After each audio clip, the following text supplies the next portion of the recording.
ठीक है, देखो भी अपने क्वेश्चन देखो भी पहला,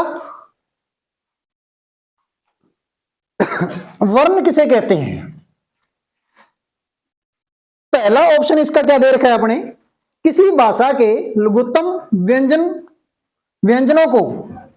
अगर अपने क्या देखते हैं दूसरा ऑप्शन, अगर देखते हैं तो दूसरा ऑप्शन अपने क्या दे रखा है, किसी भाषा के लघुत्तम स्वर। अगर अपने तीसरा ऑप्शन देखते हैं तो किसी भाषा की लघुत्तम सार्थक ध्वनियों को। अगर अपने तीसरा देखते हैं तो किसी भाषा के अलघुत्तम सार्थक अक्षरों को। तो देखिए भी जल्दी से इसका आंसर क्या होगा, अपना अपना आंसर भी लिखते जाएं, अपनी कॉपी पे नोट करते जाएं, ताकि आप लास्ट में अपना रिजल्ट खुद निकाल सकें, मूल्यांकन खुद कर सकें कि कितने मेरे सही हो रहे हैं। जो अपने टॉपिक पढ़ा है ना उसमें से कितने क्वेश्चन अपने सही जा रहे हैं, कितने गलत जा रहे हैं, ये आप खुद देखोगे।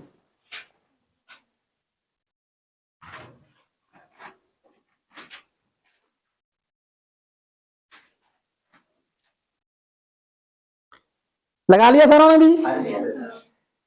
जल्दी से बताओ भी क्या होगा इसका। हाँ, कौन सा होगा? C option. अब देखिए जब अपने वर्ण की बात की थी, मैंने ये बताया था आपको कि जितनी भी अपने क्या होती हैं, सारी की सारी ध्वनियां होती हैं जो अपने को सुनाई देती है, उनमें से कुछ ध्वनियां, उनमें से क्या कुछ ध्वनियां किसी भाषा के लिए क्या ली जाती हैं, अपने प्रयोग में ली जाती हैं। इनमें से अपने क्या लेंगे, कुछ ध्वनियां क्या करते हैं अपने किसी न किसी भाषा के लिए क्या करते हैं, प्रयोग में लेते हैं। और उन्हीं ध्वनियों का जो क्या होता है लिखित रूप, क्या होगा लिखित रूप को क्या बोलते हैं अपने, वर्ण कहते हैं। क्या कहते हैं? वर्ण कहते हैं। और उसी वर्ण को जो लिखने का तरीका होता है उसे क्या बोलते हैं अपने, लिपि कहते हैं। क्या कहते हैं? लिपि। और हिंदी की लिपि कौन सी है? आगे बात समझ में? ठीक है। अभी दूसरा क्वेश्चन, वर्ण के कितने प्रकार हैं?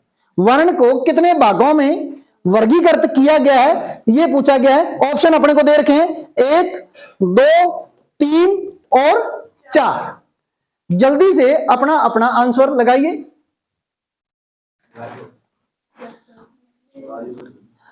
लगा लिया क्या? नोट तो कर रहे हैं ना अपने? ठीक है, थोड़ा सा। हाँ, कौन सा रहेगा? Option number 2। अब मैंने जब क्या करवाए थे, वर्णों का वर्गीकरण अपने किया था, तो किस आधार पे किए थे? 2 अपने, अरे वर्णों का जब अपने क्या किया था, बांटा था, तो अपने ये स्वर और व्यंजन, स्वर और अब स्वर और व्यंजन किस आधार पे बांटे थे अपने, कि जिनका उच्चारण क्या होगा, स्वतंत्र होगा, उसे अपने क्या बोलेंगे, और जिनका उच्चारण स्वतंत्र नहीं होगा उसे क्या बोलेंगे। लेकिन कुछ किताबें क्या देती हैं, इसके आंसर 3 भी दे रही हैं। 3 में कौन सा गिना जाएगा? अयोग वाक्य। क्या गिनेंगे?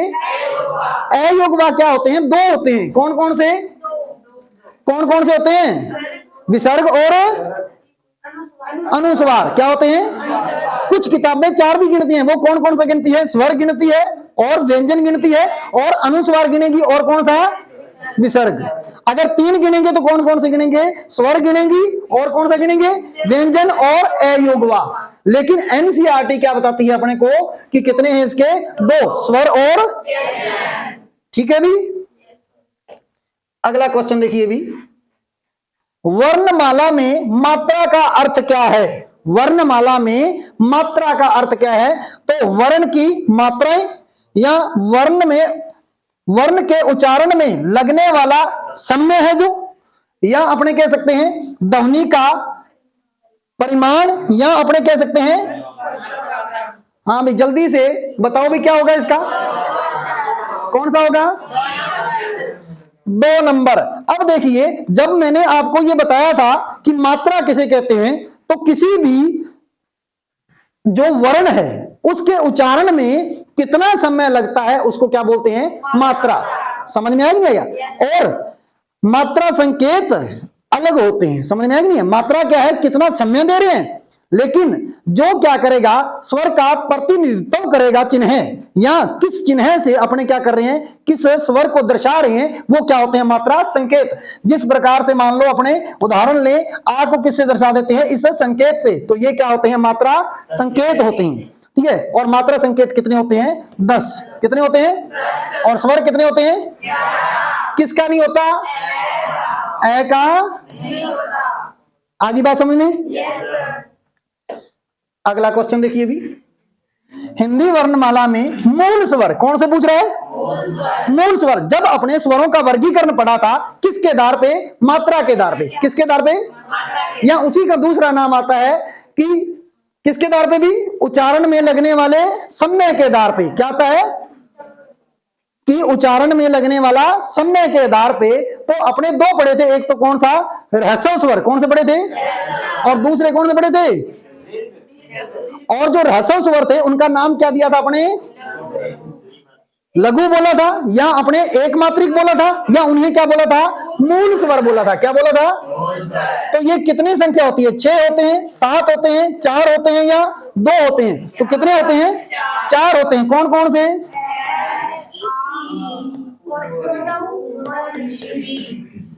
समझ में आ गया कि नहीं आया, कोई दिक्कत किसी को। और जो अपने यहां से संधि स्वर भी पूछा जा सकता है। कौन सा पूछा जा सकता है, कि संधि स्वर कितने होते हैं। तो संधि स्वर जो अपने कौन से होते हैं, दीर्घ स्वर होते हैं। कितने, 7। इनके अलावा जो 7 बच गए हैं उन्हें क्या बोलते हैं अपने, संधि। क्या बोलते हैं, एक और बताए थे मैंने, संयुक्त स्वर। क्या बताए थे, संयुक्त स्वर और बताए थे। जो संयुक्त स्वर हैं वो कौन कौन से होते हैं, ए, ओ और। देखिए जो संयुक्त स्वर थे, एक और खास बात बता देता हूं कि इनका जो प्रयोग होने लगा था अपभ्रंश भाषा के बाद में। कब होने लगा था, आगे बात समझ में, कोई दिक्कत किसी को। अगला क्वेश्चन भी, तो इसका आंसर क्या रहेगा अपने, 4 रहेगा। अगला देखिए भी, देवनागरी लिपि में स्वरों की संख्या कितनी है भी, जल्दी से बताइए भी, कितनी है, सारों को आ रही है, 10 तो क्या है, मात्रा संकेत। क्या है, कोई दिक्कत किसी को।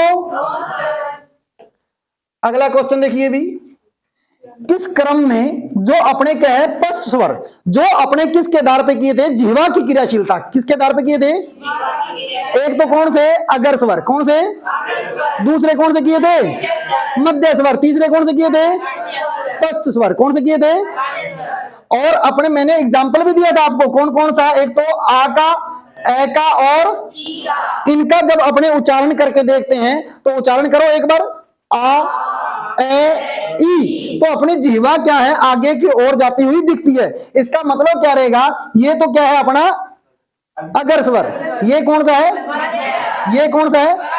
और मैंने ये बताया था कि ए तो अपना क्या है, मध्य। क्या है, लेकिन जो बाकी अपने लिखने में क्या आता है, जिनके 3 आता है। क्या आता है, कौन कौन से में आएगा,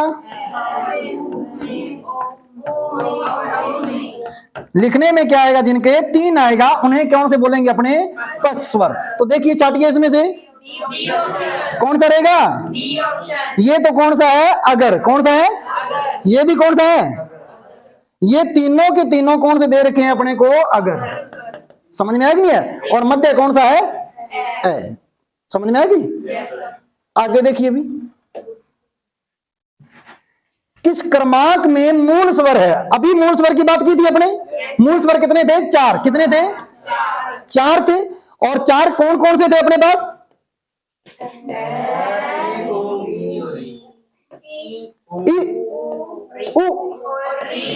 और ये 4 ही थी अपने पास। तो इनमें से देखो कौन सा नहीं है, कौन अपने को पूछा है कौन सा है, तो कौन सा है, ऑप्शन है। और ये सारे के सारे क्या है अपने पास है, दीर्घ स्वर। कौन से हैं, आगे बात समझ में, कोई दिक्कत किसी को। अगला देखिए भी, अगला शब्द अपने को दे रखा है ओम। क्या दे रखा है, किस तरह के स्वर कहा जाता है इसको। जैसे अपने क्या है उच्चारण के आधार पे वैसे तो 2 हैं, लेकिन मैंने 4 बताए थे। क्या बताए थे, वहां पे चार समझाए थे आपको कि एक तो ह्रस्व स्वर, एक दीर्घ स्वर, एक प्लूत स्वर बताया था। क्या बताया था? प्लूत स्वर मतलब किसी अपने स्वर को क्या कर दे, लंबे समय तक क्या कर दे, उच्चारण कर दे, तो उसे अपने क्या बोलेंगे? प्लूत स्वर बोलेंगे। तो देखिए अब कौन सा है इसमें? ह्रस्व है क्या? प्लूत है क्या? घोष है क्या? दीर्घ है क्या? आंसर कौन सा? आगे बात समझ में? कोई दिक्कत किसी को? और बाकी देखो कि प्लूत कौन कौन से हो सकते हैं। अगर प्लूत की बात करें तो जितने भी क्या है अपने दीर्घ स्वर हैं, कितने हैं ये? 7। कितने हैं? और एक कौन सा है? आगे बात समझ में? आगे देखो भी, अगला क्वेश्चन कौन सा आ गया अपने पास? अपभ्रंश के 8 स्वर के पश्चात हिंदी में किन दो नए क्या थे अपने पास स्वरों का विकास हुआ है? तो देखिए कौन कौन से हुआ है। अभी मैंने बताया था संयुक्त स्वर कौन से थे? संयुक्त स्वर थे। कौन कौन से थे संयुक्त? ए था, आई था, ओ था और औ था। क्या था? औ था। अब देखिए इनमें से कौन सा है? ऑप्शन नंबर कौन सा है? Option number D. आगे बात समझ में? कोई दिक्कत किसी को? अगला क्वेश्चन देखिए भी, ये थोड़ा सा आप नोट कर लेना अगर नोट करना है तो।